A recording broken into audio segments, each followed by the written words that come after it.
ദൈവത്തിന് സ്തുതി. പ്രഭാത കിരണത്തിലേക്ക് സ്നേഹവന്ദനം.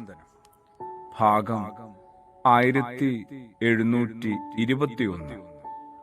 ഇന്ന് സെപ്റ്റംബർ മാസം 16-ാം തീയതി.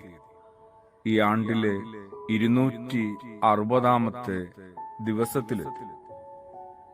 ക്രിസ്തുയേശു പറഞ്ഞതാണ്, കൃപ ലഭിച്ചവരല്ലാതെ മറ്റാരും ഇത് ഗ്രഹിക്കുന്നില്ല. ഗ്രഹിക്കുവാൻ കഴിവുള്ളവൻ ഗ്രഹിക്കട്ടെ. വിവാഹമെന്ന ശ്രേഷ്ഠമായ കൂദാശയെക്കുറിച്ചാണ്, ദാമ്പത്യമെന്ന ആ ദൈവിക ദാനത്തെക്കുറിച്ചാണ്.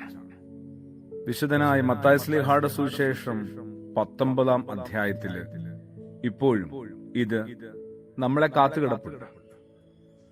എന്നിട്ടും നമ്മളിതൊന്നും ഗ്രഹിക്കുന്നില്ല. ഇത് ഗ്രഹിക്കുവാൻ പാകത്തിന് നമ്മളില് അല്പമെങ്കിലും കുറച്ചെങ്കിലും കൃപ വേണമെന്ന് തോന്നിയിട്ടേയില്ല. ഈ പോക്കാണെങ്കിൽ തോന്നാനായിട്ട് ഒരു സാധ്യതയുമില്ല. എന്തുകൊണ്ടാണ്? ദാമ്പത്യത്തെയും നമ്മൾ കുറെ കൂടി കൃപയിലും ജ്ഞാനത്തിലും ദൈവ പദ്ധതിയുടെ ഭാഗമായിട്ടും ഗ്രഹിക്കാനായിട്ട് ശ്രമിക്കാത്തത്, ശ്രമിച്ചിട്ടും ചിലർക്കെങ്കിലും കഴിയാത്തത്. സ്വന്തം ചിന്തകളുടെ അതിർത്തിക്കുള്ളിൽ, സ്വന്തം ആലോചനകളുടെ തോന്നലുകളുടെ പരിധിക്കുള്ളിൽ മറ്റുള്ളവരുടെ ലോകം തളച്ചിടാനായിട്ട് ദാമ്പത്യത്തിൽ ആരൊക്കെയോ വല്ലാതെ ശ്രമിക്കുന്നുണ്ട്, നിർബന്ധം പിടിക്കുന്നുണ്ട്. ആ ശാഠ്യത്തിലാണ് കാര്യങ്ങളെല്ലാം താളം തെറ്റുന്നത്, അവതാളത്തിലാവുന്നത്. സ്വന്തം ചിന്തകളുടെ പരിധിക്കുള്ളിലും പരിമിതിക്കുള്ളിലും മറ്റുള്ളവരുടെ ജീവിതത്തെ ഒരിക്കലും നമ്മൾ തളച്ചിടരുത്.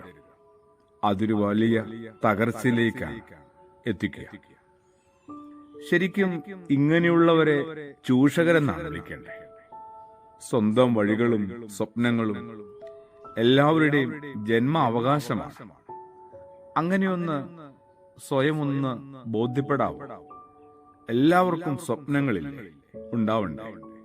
ആ സ്വപ്നങ്ങളിലേക്ക് സഞ്ചരിക്കാനായിട്ട് അവനവന് മാത്രമായ ചില വഴികളും, ഇതൊക്കെ എല്ലാ മനുഷ്യരുടെയും ജന്മാവകാശമാണ്. ഒരേ കുടുംബത്തിലോ ഒരേ സൗഹൃദ കൂട്ടത്തിലോ ഉൾപ്പെട്ടു പോയെന്ന് വിചാരിച്ച് അതിലുള്ളവർക്കെല്ലാം ഒരേ ആഗ്രഹങ്ങളോ ലക്ഷ്യങ്ങളോ ഉണ്ടാകണമെന്ന് നിർബന്ധമില്ല. ഉണ്ടായേ മതിയാവൂ എന്ന് വാശി പിടിക്കുന്നത് എത്രയോ ഭോഷത്വമാണ്. ശരിക്കും വിവരക്കേട് തന്നെയാണ്. ഇതിൽ നിന്നൊന്ന് പുറത്തു കടക്കട്ടെ. അവിടെയാണ് ക്രിസ്തുയേശുവിന്റെ ഓർമ്മപ്പെടുത്തല്. ഗ്രഹിക്കുവാനായിട്ട് കഴിവുള്ളവർ ഗ്രഹിക്കട്ടെ. എല്ലാവർക്കും ഇത് ഗ്രഹിക്കാനായിട്ട് എന്തുകൊണ്ട് പറ്റാതെ പോകുന്നു? ശ്രമിക്കാഞ്ഞിട്ടാണ്. അവിടുത്തെ കൃപ ആവശ്യപ്പെടാത്തത് കൊണ്ടാണ്. ആ കൃപയ്ക്കായിട്ട് കൂടി നമ്മളൊന്ന് ആഗ്രഹിക്കുകയും പ്രാർത്ഥിക്കുകയും ചെയ്യണം. ആമേൻ.